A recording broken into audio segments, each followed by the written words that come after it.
Hello दोस्तों, फिर से मैं उपस्थित हूँ एक नई टॉपिक लेकर। जिस टॉपिक्स का नाम है बीजीय व्यंजक। दोस्तों, इसमें सबसे पहले आप सभी को मैं बता दूं कि बीजीय व्यंजक में सबसे पहले आप सभी को मैं बताऊंगा चर और अचर। तो चलिए इसे हम शुरू करते हैं। बीजीय व्यंजक में दोस्तों सबसे पहले हम जानेंगे चर और अचर के बारे में अध्ययन करेंगे। पहले नंबर हम जानेंगे दोस्त चर, जिसे अंग्रेजी में बोलते हैं वेरिएबल। और 2 नंबर दोस्त जानेंगे हम अचर, जिसे अंग्रेजी में कांस्टेंट बोलते हैं, कांस्टेंट। दोस्तों, फर्स्ट ऑफ ऑल हम जानेंगे कि चर का परिभाषा। तो परिभाषा जानने से पहले आप सभी को मैं बता दूं कि मैं दे दूं कि x का मान 1 है तो 2x का मान ज्ञात करें। यानी x का मान 1 दिया है तो 2x का मान ज्ञात करना है। यानी 2 के प्लेस पर x के प्लेस पर क्या रखना है 1, तो इसका मान कितना आएगा 2 आएगा। फिर मैं बोलूं कि x का मान 1 है तो 3x का मान ज्ञात करें। यानी 3x का मान ज्ञात करना है तो 3 x के प्लेस पर क्या पुट करना है 1, तो क्या होगा 3। यानी हम देख रहे हैं इस यहाँ पर हम सबको कि कभी 2 आ रहा है, कभी 3 आएगा, कभी 4 आएगा, कभी कुछ आएगा। तो हम बोल सकते हैं कि जिसका मान बदलता रहता है उसे हम चर कहते हैं। मैं इसलिए इसको बताया क्योंकि यहाँ पर मान बदल रहा है, तो भाषा में लिख सकते हैं कि जिसका मान बदलता रहता है। दोस्त, इसका परिभाषा निकाल दिए कि जिसका मान बदलता रहता है उसे चर कहते हैं। Example x, y, z। यहाँ पर मान रखेंगे अलग अलग डिजिट रह कर, तो इसका मान बदलता रहता है। अब बात करेंगे अचर।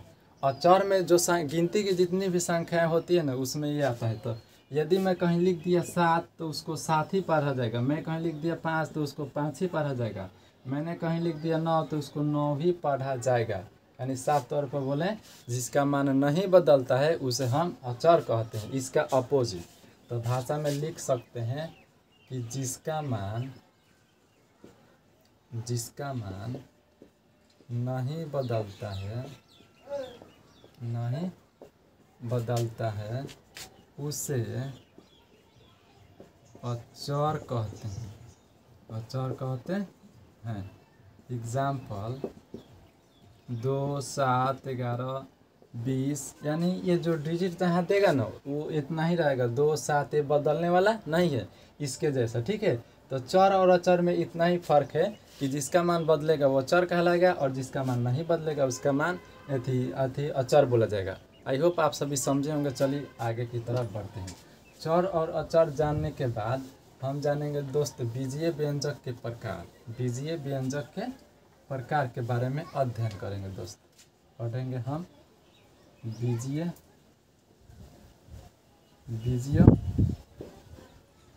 व्यंजक का प्रकार। एक नंबर होता है दोस्त एक पद व्यंजक, एक पदी व्यंजक। एक पद कहने का अर्थ हुआ जिसमें केवल एक पद हो। एक पद माने जहाँ x रहेगा या तो y रहेगा या तो z रहेगा या तो m रहेगा, सिंगल रहेगा, उसी को बोलते हैं एक पद व्यंजक।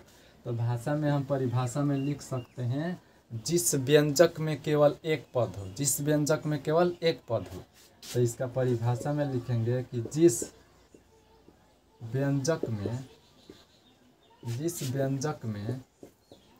केवल एक पद हो, उसे एक पदी व्यंजक कहते हैं।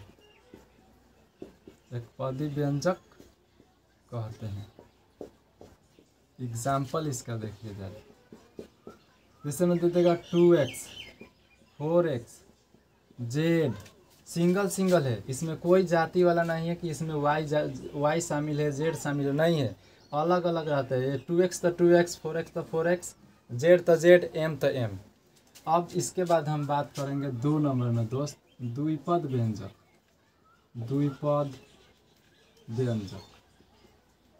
द्विपद व्यंजक कहने का अर्थ हुआ जिसमें दो पद हो। द्वि माने दो, एक माने एक, त्रि माने तीन। तो ये द्वि है तो इसमें भाषा में हम लिख सकते हैं जिस व्यंजक में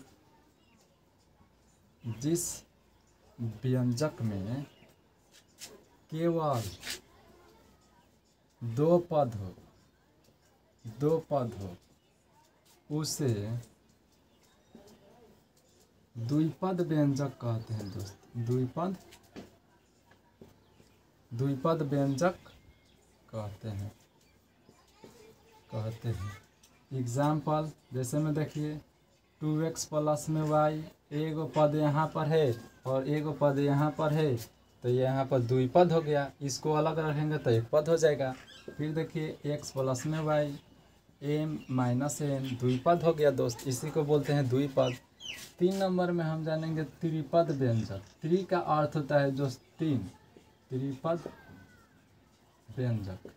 तो इसमें हम भाषा में लिख सकते हैं कि जिस व्यंजक में 3 पद हो। तो लिखिए यहाँ पर जिस व्यंजक में 3 पद हो उसे त्रिपद व्यंजक कहते हैं। त्रिपद व्यंजक कहते हैं। इसमें 3 पद शामिल होगा दोस्त।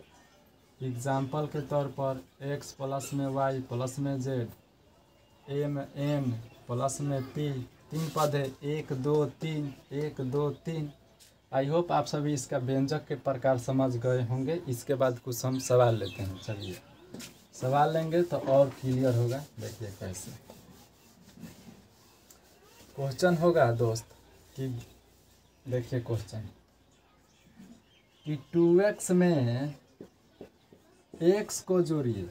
ध्यान दीजिएगा, x को जोड़िए माने 2x में x को जोड़ना है यानी शामिल करना है दोस्त।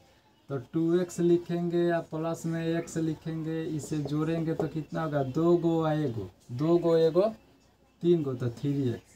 फिर क्वेश्चन हो सकता है कि y में 3y स्क्वायर से गुना कीजिए। 3y स्क्वायर से गुना कर। देखिए 3y स्क्वायर में y से गुना करना है दोस्त। तो यहाँ पर 2 गो y है, यहाँ पर एगो, दोनों मिलाएंगे तो 3 गो y। तो लिखेंगे 3y के पावर 3। इसका आंसर ऐसे होगा। 3 नंबर प्रश्न होगा कि m को n से भाग दीजिए। n से भाग दीजिए। तो भाग का अर्थ होता है बट्टा। तो ऊपर हो जाएगा m और नीचा हो जाएगा n। इसे ऐसे भी लिख सकते हैं, आप स्वतंत्र हैं, m भागे n ऐसे भी लिख सकते हैं दोस्त। इसका अर्थ यह होता है।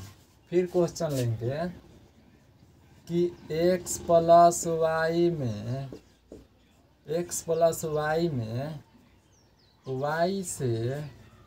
y से गुना करें।